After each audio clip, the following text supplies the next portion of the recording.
नमस्कार. आज आपण बनवणार आहोत नारळाची वडी. तर ओल्या नारळाच्या वडीसाठी आपण घेतला एक नारळ. तो आपल्याला फोडून घ्यायचा आहे. फोडून घेतल्यानंतर पाठीमागची साल आपल्याला काढून टाकायची आहे. तो नारळ किसणीवर किंवा मिक्सरवर बारीक करून घ्यायचा आहे.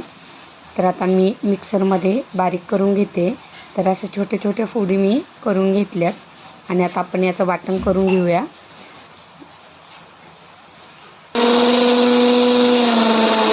तर मिक्सरचं वाटण करून झाले.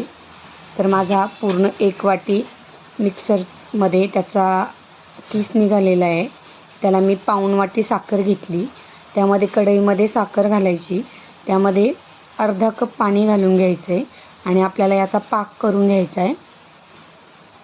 छान याचा पाक तयार झाला की त्यानंतर आपल्याला वरून जे आपण नारळाचं वाटलेलं मिश्रण आहे ते त्यामध्ये मिक्स करायचं आहे. तर आता आपला पाहू शकता साखरेला छान पाणी सुटले आणि आता आपला पाक बनवायला सुरुवात झालेली आहे. तर त्याला सारखं हलवत राहायचं आहे, लागणार नाही याची काळजी घ्यायची आहे. आणि एकदा पाक चांगला झाला की त्यामध्ये जो नारळाचा चव आहे तो घालून घ्यायचा आहे. त्यावर आपल्याला घालायची वेलची पूड. 2 चमचे वेलची पूड घालून घ्यायची.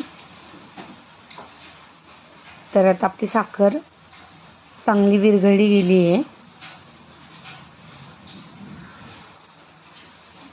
एकीकडे आपल्याला ताटामध्ये थोडंसं तूप लावून ताट बनवून ठेवायचं आहे. यामध्ये आपण वड्या थापून घेणार आहोत. आता आपण नारळाचं चव घालून घेतलं आहे आणि आपलं छान मिश्रणही चांगलं तयार झालं आहे. आणि अशा पद्धतीने आता हे मिश्रण एका प्लेटमध्ये काढून घ्या आणि थापून घ्यायचं आहे. त्याच्यावर डेकोरेशनसाठी काजू बदाम आणि पिस्त्याचे मी काप करून घेतलेत आणि ते असे सगळीकडं व्यवस्थित पसरून गरम याच्यावरच थापून घ्या, म्हणजे ते चिपकले जातील. आणि चांगलं त्यावर असं व्यवस्थित ते थापून घ्यायचे, म्हणजे ते पडणार नाही. आणि आता आपली खोबऱ्याची वडी खाण्यासाठी रेडी झालेली आहे. थोडीशी थंड झाल्यावर ती चाकूने आपल्याला हव्या त्या आकारात कापून घ्या.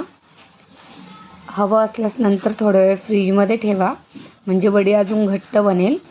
तर आता आपली वडी रेडी झालेली आहे. कशी वाटली रेसिपी नक्की सांगा. मम्मी वडी खूप छान झाली आहे.